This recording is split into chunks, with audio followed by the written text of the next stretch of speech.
আসসালামু আলাইকুম, সবাইকে রমজানের মোবারক। এই রমজান মাসে কম বেশি আমরা সকলেই ভাজা পোড়া খেয়ে থাকি। তো ভাজা পোড়ার মধ্যে বেগুনি তো অবশ্যই আমরা খেয়ে থাকি। তো এই বেগুনি বানানোর জন্য যে মিশ্রণটি আমাদের দরকার, সেই মিশ্রণটি কিভাবে তৈরি করছি সেটাই এখন আপনাদের সাথে আমি শেয়ার করছি। তো প্রথমে আমি এখানে 3 কাপ বেসন নিয়েছি 2 কাপ চালের গুঁড়া আর নিয়েছি 2 cup self raising flour. Self raising ফ্লাওয়ারটা হচ্ছে এখানে বেকিং পাউডার মিক্স করা। সেলফ রাইজিংয়ের পরিবর্তে আপনারা রেগুলার ফ্লাওয়ার নিলেই চলবে, সেখানে আপনারা বেকিং পাউডার মিক্স করে নেবেন। তারপর যে শুকনো মশলাগুলো আছে সেগুলোকে দিয়ে সব কিছু খুব ভালো মতো মিক্স করে নিয়েছি। আর আমি শুকনো গুঁড়া মশলা কী কী দিয়েছি সেটা ডিসক্রিপশনে আমি লিখে দিব।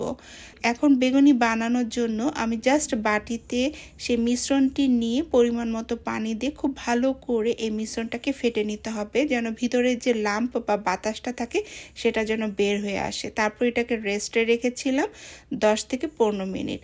বেগুনিটা যখন বানাবো তার আগ দিয়ে যে বেগুনি বানানোর জন্য যে চুলায় আমরা তেল বসিয়েছিলাম সেখান থেকে 3 টেবিল চামচ গরম তেলটা দিয়েছি এই বেসনের মিশ্রণের ভিতরে। এই গরম তেলটা দেওয়ার কারণে বেগুনিটা অনেকক্ষণ ক্রিস্পি থাকবে। তো আজকে এইভাবেই তৈরি করে ফেললাম খুবই মজাদার মচমচা বেগুনি। কেমন লাগলো রেসিপিটা সবাই কমেন্ট করে জানাবেন।